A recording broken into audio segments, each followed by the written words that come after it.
Hello everyone, welcome to our channel, and today we are continuing the series of Insight Eyes Daily Current Affair of 15 of October 2020.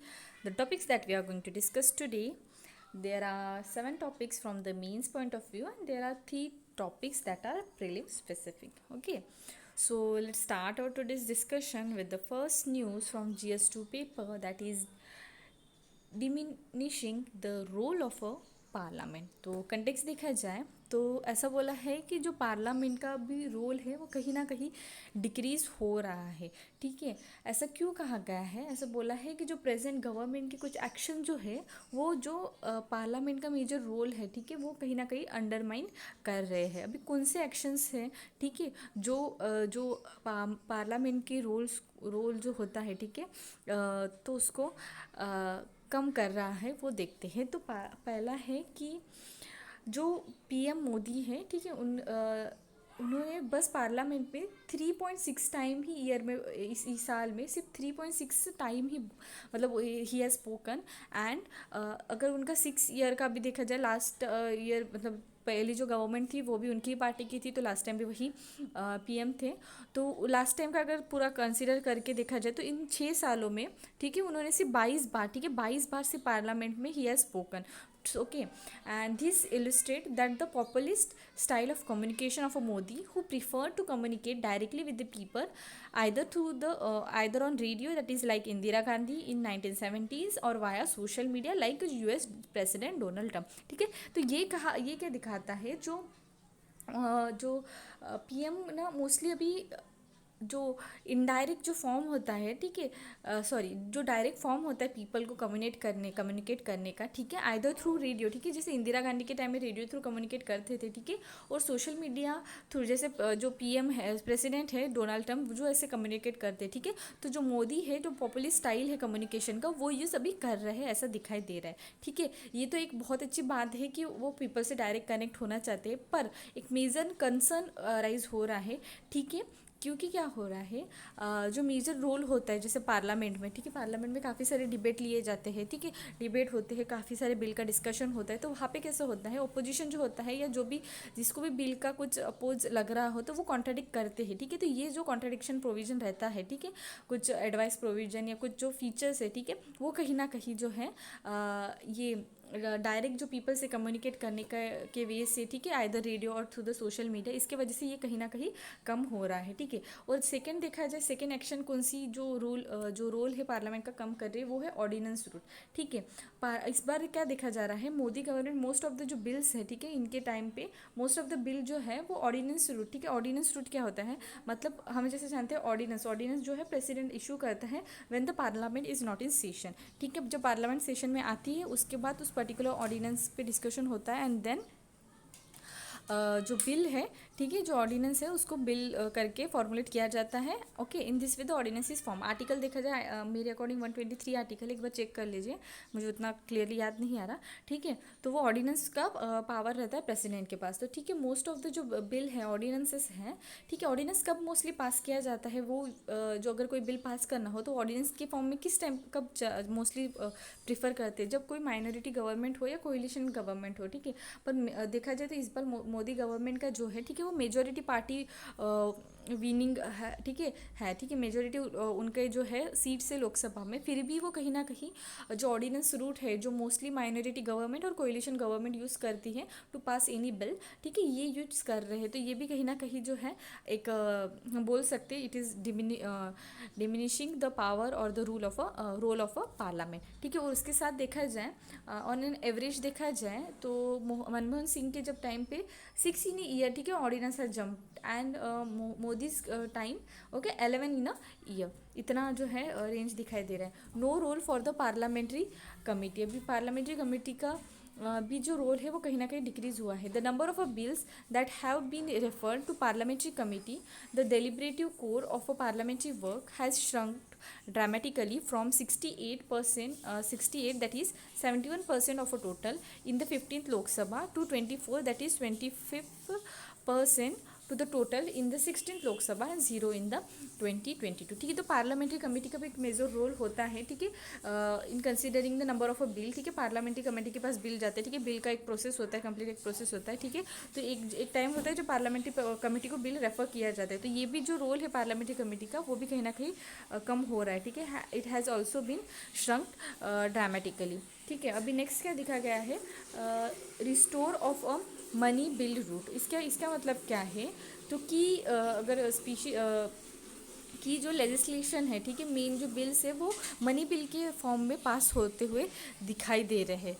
ठीक है, अभी money bill क्या होता है, money bill ठीक है, bills के फॉर्म देखे जाए तो बिल मोस्टली 3 फॉर्म के होते हैं। सबसे पहला है बिल्स। ठीक है, बिल्स 3 फॉर्म के होते हैं। सबसे पहला है कॉन्स्टिट्यूशनल एक बिल होता है। ठीक है, second is a money bill and third is a ordinary bill. ठीक है, तो जो मनी बिल होता है वो मोस्टली देखो हर एक बिल प्रेसिडेंट के कंसर्न के पास जाता है, प्रेसिडेंट का एसेंट के बाद ही वो बिल जो है वो एक्ट उसका फॉर्मुलेट होता है। ठीक है, जो मनी बिल होता है मोस्टली मनी बिल पे, ठीक है, प्रेसिडेंट का कंसेंट मिल ही जाता है। ठीक है, और ऑर्डिनरी बिल का केस देखें तो प्रेसिडेंट होल्ड कर सकता है। ठीक है, पर मनी बिल जो होता है उसमें मोस्ट ऑफ द केसेस में देखा जाए तो मनी बिल पे मोस्टली प्रेसिडेंट कंसेंट ही देखा है। ठीक है, तो मोस्ट ऑफ द जो बिल है, ठीक है, वो अप्रोप्रिएट मनी बिल का कंटेंट हो या ना हो तो वो एज अ मनी बिल करके पास किए जा रहे हैं। ठीक है, और इसके वजह से क्या हो रहा है, मनी बिल के जैसे पास हुए जा रहे हैं तो इसके वजह से भी एक मेजर कंसर्न अराइज हो रहा है। ठीक है, अभी लेस डिस्कशन भी हो रहा है। ठीक है, तो ऑर्डिनरी बिल का अगर केस देखा जाए तो मोस्ट ऑफ द ना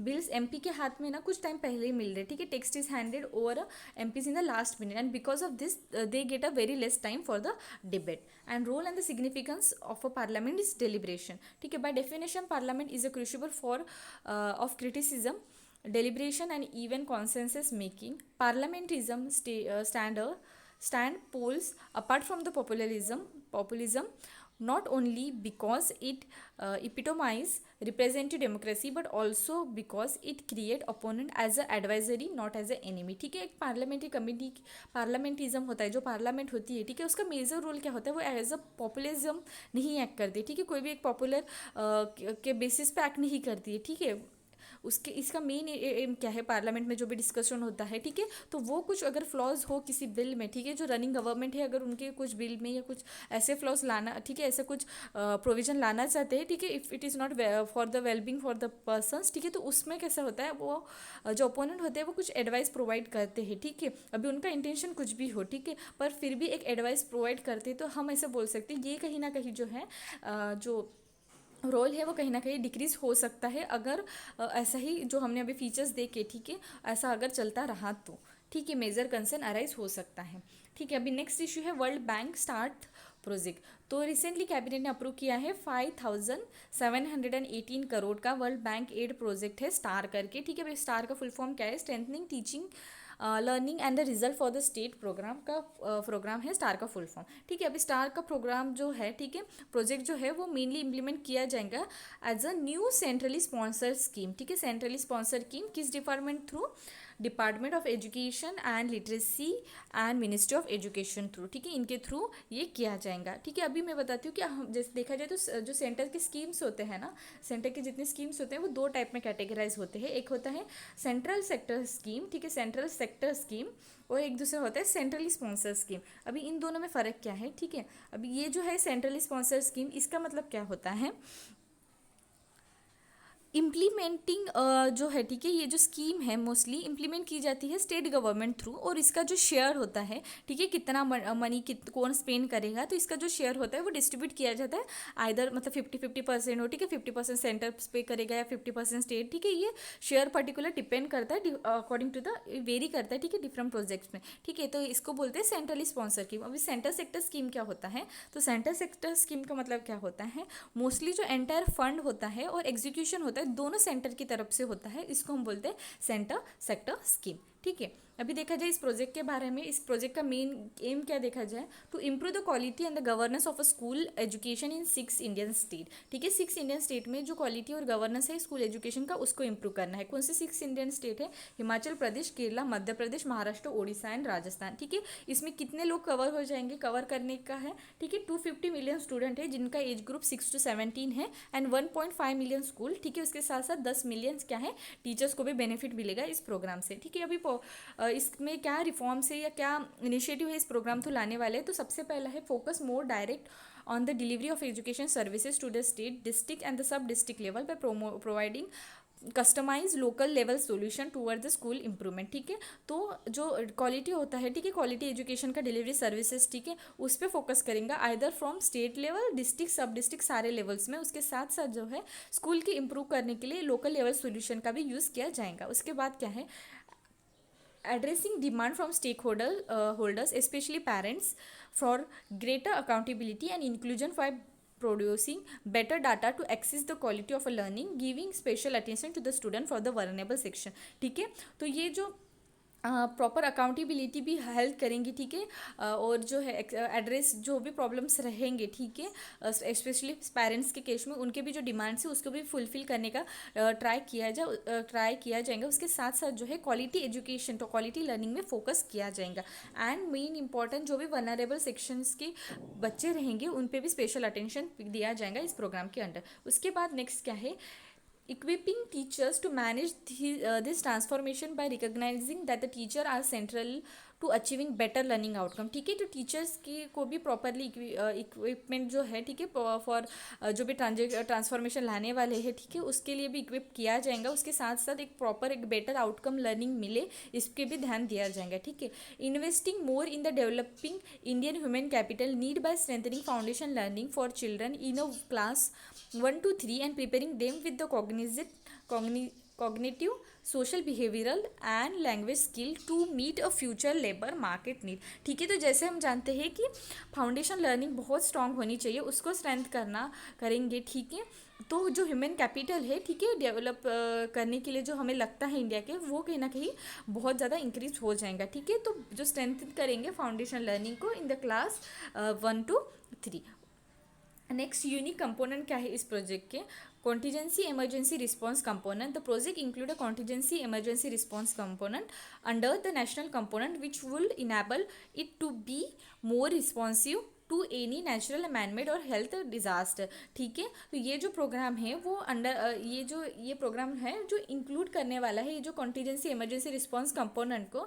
ठीक है, अभी इस कंपोनेंट पे क्या क्या आता है, ठीक है, it will help the government response to situation leading to the losses of a learning such as a school closure, infrastructure damage, inadequate facilities and the use of technology for facilitating remote learning etcetera. इसका मतलब क्या है कि जो भी ये अभी मैंने जैसे बताया ये प्रोग्राम इसके अंडर आने वाले हैं, तो जिसकी वजह से क्या होगा, जो भी प्रॉब्लम्स आएंगे, ठीक है, अनप्रेसिडेंटेड प्रॉब्लम्स जब आएंगे, ठीक है, जैसे लॉस ऑफ स्कूल क्लोजर हुआ, ठीक है, इंफ्रास्ट्रक्चर डैमेज हुआ या कुछ इन फैसिलिटीज़ का इन एडुकेशन हुआ, तो उस टाइम में जो है जो हेल्प प्रोवाइड की जाएंगी। ठीक है, इसके अंदर, ठीक है, किसके अंदर, कंटीजेंसी इमरजेंसी रिस्पांस कंपोनेंट के अंदर। ठीक है, CERC component will facilitate the rapid recategorisation of financing and utilisation of a streamline financing request procedure. ठीक है, तो इसके अंदर ये कंपोनेंट के अंदर क्या होगा, एक प्रॉपर रैपिड रीकैटेगराइजेशन होगा of a financing and utilisation of a streamline financing resource procedure. ठीक है, अभी नेक्स्ट क्या है,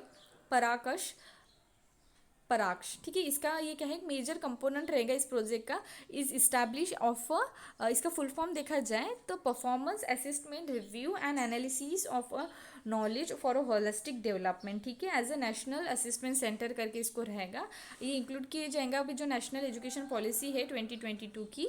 ठीक है, it is autonomous institution under the union health education ministry. ठीक है, इस यूनियन एजुकेशन मिनिस्ट्री के अंदर ही रहेंगे ऑटोनॉमस इंस्टीट्यूशन। ठीक है, और इसमें क्या रहेंगे, कुछ नॉर्म्स रहेंगे related to the student assessment. ठीक है, evolution of the school boards, उसके साथ साथ जो करेंट नॉर्म्स रहेंगे स्टेट गवर्नमेंट के वो भी इंक्लूड रहेंगे। Next, it also guide a standardize testing of monitoring to monitor learning outcome at the state and the national level under according to the NEP। ठीक है, जो नेशनल एजुकेशन पॉलिसी के under जो भी प्रॉपर मॉनिटरिंग रिलेटेड प्रोविजंस रहेंगे to get a learning outcome, उस पर भी ध्यान दिया जाएगा। नेक्स्ट इज थैलासेमी बाल सेवा योजना। ठीक है, तो ये यूनियन गवर्नमेंट ने लॉन्च की है, सेकेंड फेज है इस योजना का। इस स्कीम के बारे में अगर देखा जाए तो 2017 में लॉन्च हुई थी। This is a scheme, this scheme is a Coal India CSR funded haematopoietic stem cell transplantation programme है, ठीक है। CSR क्या होता है? CSR मतलब कोऑपरेटिव सेक्टर रिस्पॉन्सिबिलिटी, ठीक है। इन द जनरल टर्म अगर उसको रेफर किया जाए तो एक कोऑपरेटिव जो होते हैं उनका इनिशिएटिव होता है, ठीक है। तो अगर to access and to take a responsibility for a company effected on environment and impact on a social welfare, ठीक है। तो ये कोऑपरेटिव सोशल रिस्पॉन्सिबिलिटी अंडर में क्या होता है, जो भी कोऑपरेटिव इनिशिएटिव रहता है, ठीक है, जो भी प्रॉब्लम या जो भी इम्पैक्ट आहे, ठीक है, इफेक्ट ऑन इन्वायरमेंट और it is impact on a social welfare, तो उनकी सारी जो रिस्पॉन्सिबिलिटी होती है वो पर्टिकुलर कंपनी लेती है, ठीक है, अंडर दिस कोऑपरेटिव CSR के अंदर, ठीक है, कोऑपरेटिव सेक्टर रिस्पॉन्सिबिलिटी के अंदर, ठीक है। तो इस बार इनके तरफ से उन्होंने एक फंड देने वाले हैं, funded for the haematopoietic stem cell transplantation programme, ठीक है। एम क्या है इसका, ठीक है, to provide one time cure opportunity for hemoglobin neopathies like thalassemia and sickle cell disease for the patient who has a match family donor, ठीक है। तो इनका जो सिकल सेल डिसीजेस पेशेंट होते हैं या थैलासेमी रिलेटेड जो डिसीज़ वाले पेशेंट्स होते हैं उनको जो है proper one time cure opportunity provide की जाएंगी। अब इस डिसीज़ के बारे में अगर देखा जाए तो ये क्रॉनिक ब्लड डिसऑर्डर है, ठीक है। It is a genetic disorder due to the patient can not have a enough haemoglobin found in the RBCs, ठीक है। जो रेड ब्लड सेल होते हैं उसमें एक प्रॉपर हीमोग्लोबिन का कंटेंट ही होता है, ठीक है। एक जेनेटिक डिसऑर्डर है, that is a chronic blood disorder, ठीक है। This lead to the anemia and the patient also required blood transfusion every 2 or 3 weeks to survive, ठीक है। तो ब्लड ट्रांसफ़र उनको करना ही पड़ता है ऐसे टाइप के पेशेंट्स को, उनको एनीमिया और ब्लड का जो ट्रांसफ्यूजन है, ठीक है, 2 और 3 weeks में देना ही पड़ता फॉर देयर सर्वाइवल, ठीक है। India is a thalassemia capital of a world with 40 million carrier and over 1 lakh thalassemia major under blood fusion every month, ठीक है। इतने जो है ब्लड फ्यूजन होता है हर मंथ में उसकी के, और वर्ल्ड का जो है बोल सकते हैं कि ये India is a capital, okay, ऐसा भी बोला गया है, ठीक है। इसके अभी मैंने बताया ये डिसीज़ है ब्लड क्रॉनिक डिसऑर्डर है, ठीक है। सिम्टम्स काफ़ी सारे होते हैं, bone deformation in the face, fatigue, growth failure, shortage of a breath, yellow skin and swollen spleen, ठीक है। ऐसे कुछ फैक्टर्स होते हैं, ठीक है। ट्रीटमेंट, ठीक है, ब्लड फ्यूजन दिया जाता है, ट्रांसफ्यूजन किया जाता है, बोन नैरो ट्रांसप्लांटेशन होता है, ऐसे काफ़ी सारी जो थेरेपीज़ हैं उनको दी जाती है, ठीक है। कॉम्प्लिकेशन कब ज़्यादा अराइज होते हैं उनका, क्योंकि if the person is untreated then heart failure, liver problem जैसे काफ़ी सारे जो है प्रॉब्लम्स उनको फेस करने पड़ते हैं। Next is what behind Thailand protest, तो एंटी गवर्नमेंट प्रोटेस्ट हो रहा है थाईलैंड में लास्ट 3 मंथ से, ठीक है। उनके डिमांड क्या है, डिमांड ऐसा है कि वो उनका जो प्रेजेंट प्राइम मिनिस्टर उनको रिमूव करना चाहते हैं, उसके साथ साथ न्यू कॉन्स्टिट्यूशन की डिमांड है पीपल की, उसके साथ साथ to end the harassment of the activist and demand to reform the monarchy, ठीक है। इन सारे ये 4 डिमांड से जो थाईलैंड में रिसेंट प्रोटेस्ट चल रहे हैं लास्ट 3 मंथ से उसके, ठीक है। अब ये प्रोटेम what is the problem with the present system में से क्या प्रॉब्लम है, ठीक है। तो इसके बारे में अगर देखा जाए, इट ऑल स्टार्टेड इन 2017, ठीक है, when the king constitutional power was increased. 2017 में क्या हुआ, किंग के जितने भी कॉन्स्टिट्यूशनल पावर है वो इंक्रीज हो गए थे, ठीक है।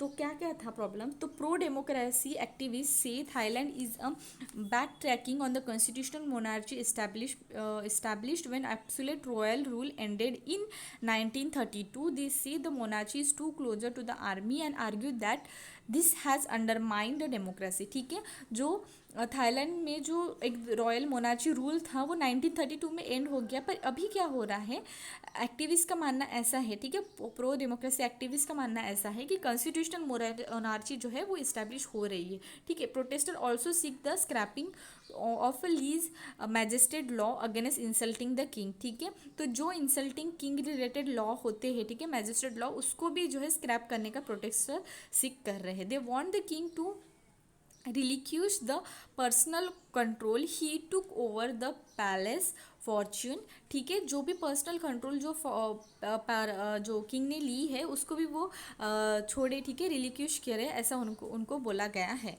मतलब ऐसा जो डिमांड कर रहे हैं, ठीक है, protester. What do the lease Lisi Majested Law means, ठीक है, monarchy is protected by the section 112 of the Penal Code, which say whoever defame, insult or threaten the king, queen, heir apparent or regent shall be jailed for 3 to 15 year, ठीक है। तो जो भी king queen या उनके जो hair होते हैं उनको कुछ थ्रेट, इंसल्ट या डिफेम करे तो उनको 3 to 5 जो मंथ की है जेल दी जाएंगी। चैलेंज अहेड क्या देखा जाए तो some conservation are against reforming the monarchy, sorry, जो सम कंजर्वेटिव जो है they are against the monarchy. This the monarchy is a institution of a constitution से is enthrone in the position of reserve worship, ठीक है। तो कुछ जो conservative है उनका मानना है ऐसा है कि जो कॉन्स्टिट्यूशन है, ठीक है, monarchy is a institution of a constitution, ऐसा उनका मानना है। तो ये चैलेंज रह सकता है जो भी एक्टिविस्ट या जो भी प्रोटेस्ट करने वाले लोग हैं उनके लिए, ठीक है। अभी देखा जाए तो 75th एनिवर्सरी ऑफ FAO, तो फूड एंड एग्रीकल्चर ऑर्गेनाइजेशन जो है 16 अक्टूबर 2020 को इनकी 75th एनिवर्सरी है। तो इसके मेमोरियल में क्या हुआ है, इंडिया ने रिलीज़ किया है ₹75 denomination on the mark of the occasion, ठीक है। तो 75 रुपीज़ का डिनोमिनेशन का एक मतलब जो कॉइन एज अ, ठीक है, मेमोरियल में इंडिया ने रिलीज़ किया है। इंडियन FAO का देखा जाए तो हिस्टोरिकल एसोसिएशन रहा है, ठीक है, FAO के साथ। Indian civil services officer doctor Binay Ranjan Sen was the director general of FAO during 1956-1967 के टाइम पे जो है इंडियन सिविल सर्विस ऑफिसर उसके हेड डायरेक्टर रहे हैं, ठीक है, FAO के। And world food programme which was won Nobel prize 2020, ठीक है। मैंने बताया था कि उनके जो हंगर रिलेटेड इनिशिएटिव की वजह से वर्ल्ड फूड प्रोग्राम को नोबल प्राइज मिला है, ठीक है, 2020 का, ठीक है। Establish during this time India proposal for the international year of a pulses 2016 में इंडिया ने प्रपोज किया था international day of a pulses and international day of millets to 2023 को, ठीक है। तो वो भी कहीं ना कहीं it also endorsed by the FAO। अभी बेसिक FAO के बारे में अगर देखा जाए तो एक स्पेशलाइज एजेंसी है यूनाइटेड नेशन की that leads international effort to defeat hunger के लिए, ठीक है। हेडक्वार्टर रोम इटली में है। फाउंडेशन देखा जाए तो 16 अक्टूबर 1945 में फॉर्म हुआ था। गोल देखा जाए इसके, their goal is to achieve food security for all, ठीक है, and to sure that people में have a regular access to enough health high quality food उनको मिले, ठीक है, पीपल को मिले, ठीक है। उसके साथ साथ हेल्दी लाइफ वो जिए, ऐसा उनका मेन गोल है, ठीक है, फूड सिक्योरिटी रिलेटेड, ठीक है। इंपॉर्टेंट रिपोर्ट्स कौन से रिलीज़ करती है तो सबसे पहला है global report on food crisis, ठीक है। नेक्स्ट इज हर 2 साल में FAO जो है पब्लिश करता है state of a world forest. उसके साथ FAO and a world health organisation create the codex Alimentarius Commission in 1961 to develop food standard guideline and text। 1966 में FAO ने ऑर्गेनाइज किया था वर्ल्ड फूड समिट, ठीक है। समिट में क्या हुआ था, conclude with the signing Rome declaration sign हुआ था समिट का अगर कंक्लूजन देखा जाए, ठीक है, विच एस्टैब्लिश उनका जो रोम डिक्लेरेशन था उसका मेन एम ऐसा था कि number of people who are suffering from the hunger should be decrease, okay, and by the year 2015 तक, ठीक है। ऐसा रोम डिक्लेरेशन का ऐसा मेन गोल था, ठीक है। और 2004 में क्या हुआ, the right to food guidelines भी उन्होंने अडॉप्ट की थी, ठीक है। एंड FAO ने क्रिएट किया इंटरनेशनल प्लांट प्रोटेक्शन कन्वेंशन और IPPC in 1952। FAO is a depository of international treaty on a plant genetic resources of a for food and agriculture also called plant treaty, seed treaty, ठीक है। इसके भी जो FAO part रहा है, ठीक है। एंड जो global important agriculture heritage systems है उसमें भी पार्टनरशिप इनिशिएटिव भी उन्होंने स्टार्ट किया है, ठीक है। ऐसे काफ़ी सारे जो हैं कंट्रीब्यूशन रहा है FAO through. And the next news is what is holographic imaging. तो साइंटिस्ट ने रिसेंटली एक डेवलप की है टेक्नोलॉजी होलोग्राफिक इमेजिंग, तो to detect the both virus and antibiotic को डिटेक्ट करने के लिए। हाउ इट इज़ डन, इस रिपोर्ट इस जो न्यू डेवलप टेक्नोलॉजी या मेथड है उसके बारे में अगर देखा जाए तो method use laser beam to record hologram on the test breed. ठीक है, टेस्ट बीड्स क्या होते हैं, एक स्पीस बोल सकते हो फॉर ग्लास और any sheet. Okay, any glass और एनी मतलब ऐसा कुछ शीट, ठीक है, जहाँ पे हम टेस्ट वगैरह करते हैं। ठीक है, जैसे केमिस्ट्री लैब में हम देखते हैं, ठीक है, उस टाइप में रहता है। ठीक है, टेस्टिंग बीड्स होते हैं एंड उस पे क्या होता है, लेज़र बीम का यूज़ किया जाता है टू रिकॉर्ड द होलोग्राम। ठीक है, अभी क्या होता है, the surface of the beads are active with a biochemical binding site that attract either antibodies or virus particle depending upon the intended test. ठीक है, तो टेस्ट फिर जो बीडिंग साइट होती है, बीडिंग साइट मतलब क्या होता है, ऐसा एक रीजन जहाँ पे जो भी माइक्रो मॉलिक्यूल्स होते हैं, ठीक है, अगर हमने प्रोटीन कंसिडर किया, ठीक है, that use to bead to the another molecule. ठीक है, अगर एक बीडिंग साइट होती है जहाँ पे मतलब कोई एक एक्स मॉलिक्यूल हो, ठीक है, एक्स मॉलिक्यूल हो, उसका जो है अगर हमने प्रोटीन कंसिडर किया तो उसका बीड किया जाता है दूसरे मॉलिक्यूल के साथ, उसको हम बोलते हैं बीडिंग साइट, जहाँ पे बीडिंग टेक प्लेस होती है उसको बोलते हैं। ठीक है, तो the surface of the beading are activate with the biochemical beading that attract either, ठीक है, अगर एंटीबॉडीज हो या वायरस हो पर्टिकुलर उसमें टेस्ट की जाती है। ठीक है, द बीडिंग एंटीबॉडीज कॉज और the virus cause the bead to grow by a few billionth part by the meter। ठीक है, it use to growth by the few billionth part. Okay, जो बीडिंग एंटीबॉडीज होती है उसको, ठीक है, और वायरस जो होता है, scientist then can detect this growth how change in the bead hologram. ठीक है, तो अभी ठीक है, इतना तो इसमें इतने तो ग्रो हो जाते हैं, तो साइंटिस्ट ना इस पे स्टडी करते हैं और ये कैसा क्या चेंज हुआ। ठीक है, जो होलोग्राम बीड्स में जो चेंजेस आए, ठीक है, ये देखा जाता है, साइंटिस्ट उसको डिटेक्ट करते हैं और उस पर जो है वर्क करते हैं। ठीक है, बेनिफिट क्या है, ये जो बेनिफिट देखा जाए तो टेस्ट जो है 30-30 मिनट में कंप्लीट हो जाते हैं, अंडर 30 मिनट, हाई एक्यूरेसी होती है। It can also be perform by minimal train personal जो होता है वो भी उसको यूज़ कर सकता है। अभी होलोग्राफ क्या है, ग्राफिक क्या है, एक प्रोसेस है that create a 3 dimensional imaging call hologram. ठीक है, 3 डायमेंशनल इमेज का फॉर्मेशन होता है। ठीक है, इस फिगर में जैसे हम देख सकते हैं 3 डायमेंशनल इमेजिंग होती है। ठीक है,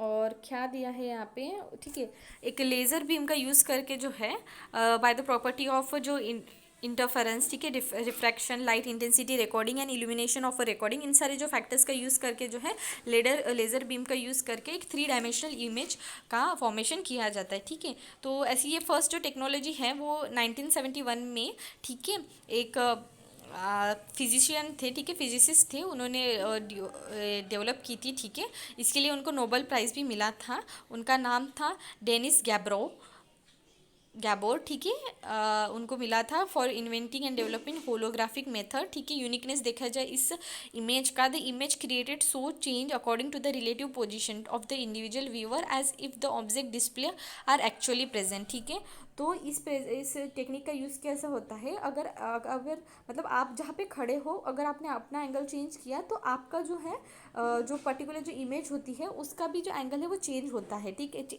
वो वैसी ही होती है पर हमारे एंगल चेंज करके हमें जो एक्चुअल चीज़ दिखती है 3 डायमेंशनली वो इमेज दिखती है। ठीक है, अगर पोटेंशियल एप्लीकेशन देखा जाए तो मिलिट्री मैपिंग के लिए यूज़ हो सकता है। ठीक है, information storage, medical, fraud and security, example small silver rectangle and of a dove on a credit card and art के लिए। ठीक है, ये हमने देख लिया इसके यूजेस। इस फिगर में देख सकते हैं कि एक 3 डायमेंशनल जो है हमें एक व्यू मिलता है। Now the next news, what is biofortification. तो रिसेंटली न्यूज़ में ऐसा है कि पीएम ने जो है PM to dedicate to the nation 17 recently develop biofortified variety of 8 crop. ठीक है, बायोफोर्टिफाइड वेराइटी 8 क्रॉप देखिए है। ठीक है, रिसेंटली डेवलप हुआ है। सिग्निफिकेंस देखा जाए this variety along with their food ingredient will transform the normal Indian थाली इंटू न्यूट्रिश थाली। ठीक है, तो ऐसा बोला गया है कि ये जो फूड इंग्रेडिएंट है, ठीक है, ये जो भी new bio fortificated variety of products जो है, ठीक है, 8 क्रॉप्स जो है वो जो इंडिया की सिंपल जो थाली है उसको न्यूट्रिशन थाली में कन्वर्ट करेंगे। This crop will have up to 3.0 fold increase in nutrition value. तो न्यूट्रिशन वैल्यू में भी इंक्रीज होंगे। ठीक है, देखा जाए तो three fold nutrition value increase होंगे as compare to the normal case. ठीक है, अभी बायोफोर्टिफिकेशन क्या है, एक ऐसी प्रोसेस है of increasing nutrition value of a food crop by increasing density of vitamin and minerals in a crop through either conventional plant breeding, agronomic practice और biotechnology, ठीक है। तो दो तीन मेथड से जो है न्यूट्रिशन वैल्यू उस पर्टिकुलर फूड क्रॉप की इंक्रीज की जाती है, ठीक है। बाय जो डेंसिटी ऑफ विटामिन हो या मिनरल उस पर्टिकुलर क्रॉप में इंक्रीज करके न्यूट्रिशन फूड की जो वैल्यू हो, न्यूट्रिशन फूड क्रॉप की जो वैल्यू है उसको इंक्रीज की जाती है। काफ़ी मेथड्स होते हैं, जैसे कन्वेंशनल प्लांट ब्रीडिंग की जाती है एग्रो नॉमिक प्रैक्टिसेस और बायोटेक्नोलॉजी का यूज़ करके, ठीक है। अभी यहाँ पे कुछ एग्जांपल्स भी दिए of this vitamin and the minerals that has been increase through this biofortification include a pro vitamin A, carotenoids, zinc and iron. Next देखा जाए what are the crop fortified. अभी how are the crop fortified. Fortified मतलब वही किसी भी जो होता है increase the nutrition value of a food by adding particular things, okay, vitamins, ऐसा हम बोल सकते हैं, ठीक है। फोर्टिफाइड मतलब ये कैसे क्रॉप का फोर्टिफाई किए जाता है, कन्वेंशनल क्रॉप ब्रीडिंग टेक्निक के थ्रू जो होता है, use to identify a particular variety, ठीक है, with a particular high concentration of a desire nutrition, ठीक है। इसको पहले आइडेंटिफाई किया जाता है, then these are the crossbreed variety with other desirable threat from the target area, ठीक है। तो उसमें जो है क्रॉस ब्रीड किया जाता है, ठीक है, पर्टिकुलर वेराइटी का, एंड देन एडिशनल जो है, ठीक है, उसमें हाई क्वालिटी जो माइक्रो न्यूट्रिएंट अगर डेवलप हो रहे होंगे तो उसको हम जो बोलते हैं क्रॉप फोर्टिफिकेशन जो का प्रोसेस जो है वो अंडरगो करता है, ठीक है। एग्रोनॉमिक बायोफोर्टिफिकेशन कैसा होता है, it entitle application of a mineral such as a zinc और आयरन एज अ फॉलियर और अ सॉइल एप्लीकेशन, ठीक है। तो एप्लीकेशन जो होता है मिनरल्स जैसे जिंक हो, फॉलियर, उसको एज अ और अ सॉइल एप्लीकेशन, ठीक है। Draw on a plant drawing on a plant management, soil factor and plant characteristic to get a enhanced content of a key nutrient into the edible portion of the plant, ठीक है। तो to obtain the key nutrient के लिए ये जो process है वो conduct की जाती है by using or by entitling the application of a mineral such as zinc और iron. And how does the biofortification differ from the food fortification, ठीक है। ये दो प्रोसेस कैसे डिफर करते हैं, तो बायोफोर्टिफिकेशन जो है has increase the nutritional micro nutrient content embedding in the crop being growth, ठीक है। तो जो क्रॉप ग्रो किए जाते हैं उसमें ही एम्बेड किए रहते हैं, ठीक है, एम्बेड हो जाता है मतलब उस पर्टिकुलर क्रॉप की न्यूट्रिशन जो है, ठीक है, nutritional micro nutrient content increase हो जाता है। और फूड फोर्टिफिकेशन में क्या होता है, increase the nutrition value of a food by adding trace amount of a micro nutrient to the food during this process, ठीक है। तो प्रोसेस के टाइम पे क्या होता है, जो न्यूट्रिशन वैल्यू उस पर्टिकुलर फूड की इंक्रीज करने के लिए माइक्रो न्यूट्रिएंट ऐड किए जाते हैं, ठीक है। इस तरीके से जो बायोफोर्टिफिकेशन है और फूड फोर्टिफिकेशन है वो दोनों प्रोसेस वेरी करते हैं। Fact for prelims, what is a New Shepard the rocket system. तो एक रॉकेट सिस्टम जो है mean to have a tourist in the space, ठीक है। तो बहुत अच्छे एक न्यू सिस्टम बोल सकते हैं कि हम जो है टूरिस्ट जो है वो स्पेस में जा सकते हैं। 7 test has been launch recently, ऐसे देखा जाए तो जो अमेजोन के फाउंडर है जेफ बेजॉन स्पेस कंपनी, उन्होंने डेवलप की है ब्लू उनकी जो कंपनी है ब्लू ओरिजिन, उनके थ्रू ये डेवलप किए गए, वहाँ पे डेवलप किया गया है ये rocket. New Shepard has been name after the astronaut जो थे, ठीक है, फर्स्ट अमेरिकन एस्ट्रोनॉट जो स्पेस में गए थे, उनके ऊपर ये जो है इस रॉकेट का नाम दिया गया है। Overall offer flight to space over 100 kilometre above the earth surface, ठीक है, along with the accommodation of a payload, ठीक है। इसका देखा जाए तो इनिशियली क्या है, essentially it is a rocket that has been design to take a astronaut and the research payload pass the Karman line the international recognise boundary of space, ठीक है। हम जैसे जानते हैं कर्मा लाइन जो है वो इंटरनेशनली रिकॉग्नाइज बाउंड्री है, ठीक है, ऑफ द स्पेस, ठीक है, उसको क्रॉस करना, ठीक है, वहाँ पे हम जो है astronaut along with the pay load जा सके, इसलिए ये रॉकेट सिस्टम जो है वो डेवलप की गई है। Next is infuser, that is environmental information fusion services. It is a very high resolution city scale model launched by Delhi ने लॉन्च किया है recently. High resolution city model है, ठीक है, ये ऑपरेशनलाइज किया जाएगा रिसेंटली बाय आईएमडी मतलब जो इंडियन मेट्रोलॉजिकल डिपार्टमेंट है उनके थ्रू ऑपरेशनलाइज किया जाएगा। और इनका मेन क्या है, टू आइडेंटिफाई जो air pollution hotspot and pollution up to street level का भी आइडेंटिफाई किया जाएगा। डेवलप किसने किया है, बाय द टेक्निकल कोलैबोरेशन देखा जाए with the Finnish meteorological institution के साथ, ठीक है। स्पेशलिटी की देखा जाए is to high utilisation of a measurement data, ठीक है, such as the air quality observation, detail description of a road network, building land use information, high resolution satellite image, ground elevation and population data, इन सारों का जो है properly एक जो है मेजरमेंट डाटा रिकॉर्ड मतलब जो है दिखा लिया जाएगा, ठीक है, in this new model environmental information fusion services. Pakistan re elect to UN right body. तो पाकिस्तान जो है इस बार री इलेक्ट हुआ है in case of UN United Nation की जो ह्यूमन राइट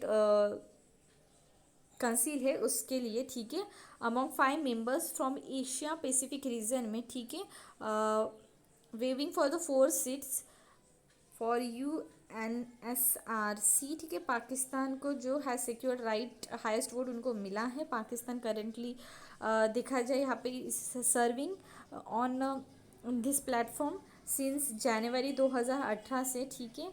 विथ इट्स री election Pakistan will continue its member, ठीक है, मेंबर रहेगा 3 साल तक, ऐसा दिया है इस न्यूज़ में, ठीक है, United nation human right council. And in this way, we conclude our today's news section. Have a nice day. Thank you.